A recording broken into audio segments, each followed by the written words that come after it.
एक पति पत्नी का बच्चा छत पर खेलते खेलते अचानक गिर जाता है और मर जाता है। फिर सब लोग उसको दफनाकर घर चले जाते हैं। एक पास के गांव में एक चुड़ैल रहती थी।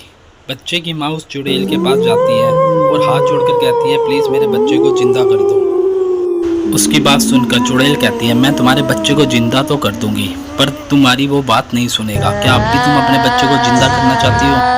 माँ हाँ कहती है। फिर रात को चुड़ैल कब्र से बच्चे को निकाल कर लाती है और अपने जादू टोना से उसको जिंदा कर देती है। वह जिंदा तो हो जाता है, पर उसकी आंखें बिल्कुल सफ़ेद हो जाती है। माँ उसको लेकर घर आती है। फिर उसका पति कहता है, अगर इसको चुड़ैल ने जिंदा करा है तो इसमें जरूर कोई काली शक्ति होगी, यह हमारे लिए खतरा बन सकता है। इसे अपना तो बच्चा कभी नहीं समझना, ये एक छलावा भी हो सकता है। तभी वह बच्चा उड़कर उसका गला पकड़ लेता है। गला पकड़ने से उसकी मौत हो जाती है। तो पत्नी डर के मारे इधर उधर भागती है, लेकिन बच्चा भी उसके पीछे भागता है। वह बच्चे के डर से इधर उधर भागती है। भागते भागते उसके हाथ में गंगा जल लगता है। वह बच्चे पे डालती है, पर बच्चा उससे बच जाता है। फिर वह भी वहाँ से भाग जाती है। भागते भागते वह एक बाबा पर पहुँचती है। वह बाबा को सारी सच्चाई बताती है।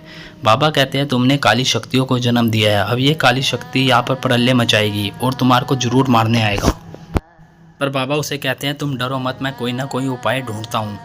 उधर बच्चा जहाँ भी सड़क पर जाता था, उसके सामने कोई भी जानवर आता था वह मर जाता था। बल्कि कोई आदमी और औरत भी आते थे, उनके भी पेट में दर्द होता था और वो भी मर जाते थे। और काला लड़का सड़क पर चलते चलते इतना काला पड़ गया था और उसकी शक्ति इतनी बढ़ चुकी थी। उधर बाबा उसे कहते हैं, उस चुड़ैल के बच्चे को मारने के लिए मैं तुम्हें ये विभूति देता हूँ। ये विभूति उसको जैसे भी करके उसके मुंह में डाल देना, वह मर जाएगा। फिर तभी तुम्हारा असली बच्चा सामने आएगा। आखिरकार वो बच्चा सामने आता है।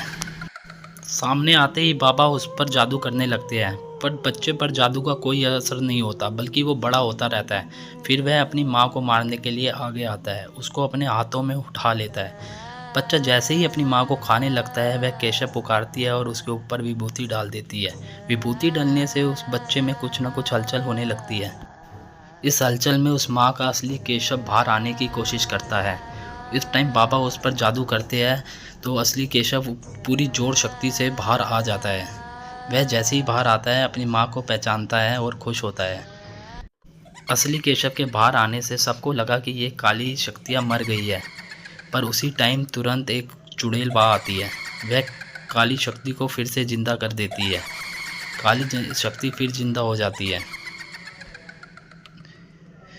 और असली केशव जाके दूर गिरता है। फिर दोनों के बीच में एक महायुद्ध होता है।